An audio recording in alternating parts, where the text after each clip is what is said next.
Hey everybody, pardon me if I don't make a bunch of eye contact with the camera. I'm focusing on more important things. I don't know if you can actually see that or if the sun just blocked it all out, but I'm slowly heading down the road. I thought I'd give a quick update. But yeah, I've missed the last 2 or 3 days with videos because where I've been, there's been absolutely no signal.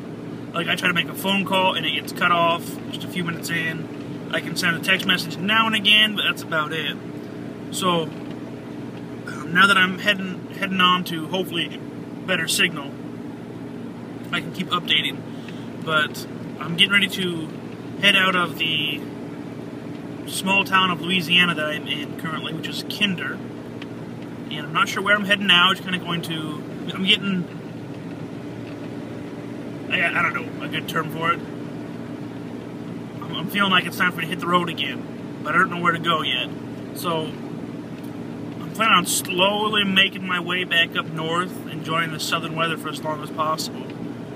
But so I guess there's the update. One thing that's been going through my mind as I've been out on this trip is Jesus meeting the woman at the well. And that whole conversation, yeah, that's important, but what's really been getting me is that after that conversation, the disciples come back, and they went into the town to get food, and they're coming back, and they bring Jesus some food, and Jesus looks at them and says, "I have meat that you know not of. My meat is to do and complete the work of him who sent me." And when I read that, I realize, and I apply that to my own life, the more that I'm stepping out in faith, and the more that I'm doing the big and small things that God's called me to, the more satisfied I'm feeling. The more I feel like I'm actually living in purpose and destiny. And I guess if you're trying to find purpose, if you're trying to find satisfaction outside of doing the will of the Father, not just knowing Him, not just hearing, but hearing and doing the will of God, if you're trying to find your satisfaction outside of that, then you're just fooling yourself. And you're just going to be a joke.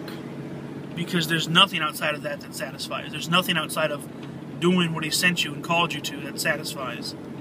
And so, another portion of Scripture that reminds me of is in John chapter 21. I forget which verse it is. But in that whole chapter, it's about Jesus. He shows Himself near, I believe it's near the Sea of Galilee, while Peter and John and a few other disciples are fishing. And so they went out one afternoon, and they're planning on being out all night, and this is what they've done for a living for many years. Some of them are 4th and 5th generation fishers. And so they're out in their boat, they haven't caught anything all night, and the sun goes down and comes back up, and they still had no luck. And then there's a man on the shore, and the man, it's Jesus, but He hasn't revealed Himself to them yet, so they're not aware of that. But Jesus calls out to him and says, "Boys, have you any meat?" And it's easy to just read that and be like, oh, He's asking if they have any food to eat. If you go for a work day, many of us don't do more than a 12-hour work day. But if you're going for a long work day, you're probably going to take some lunch with you, especially if you know you have zero possibility of driving into town and grabbing a burger. You're stuck in a boat with these guys. You're going to be hungry because you're going to be in this boat for at least a day. So chances are you're going to take some food with you. And so Jesus calls out and asks, "Do you have any meat?" And I guarantee you they had each brought their own lunch. But immediately they recognize, I think their minds immediately went back to the conversation they had outside of that town near the well, where Jesus says, "My meat is to do and complete the will of the Father." So what Jesus was really asking when He yelled out to them, He was saying, "Hey boys, do you have any purpose in that boat? Do you have any destiny in that boat? Do you have any satisfaction in that boat?" And they replied, "No, we have none." They didn't reply with, "Oh, we don't have any purpose or satisfaction or meat, but we have some important people. This is John the Beloved, and this is Peter, the guy who walked on water." They recognized immediately that the people who were with them, even though they're great people, the people didn't give them destiny. The people didn't give them purpose, and the people didn't give them satisfaction. And so, here they are. The Bible tells us they were in a small boat.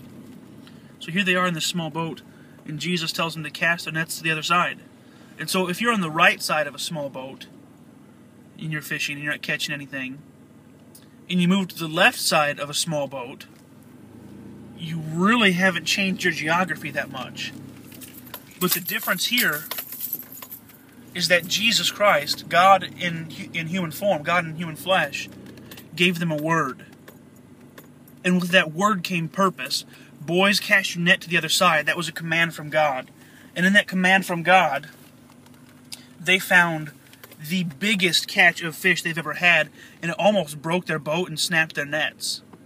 And so I encourage you, if you're looking for satisfaction outside of the will of God, what He has specifically called you to do, quit fooling yourself. Quit being dumb.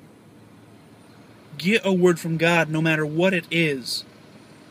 Find His will. Hear it, obey it. Do and complete the will of the Father.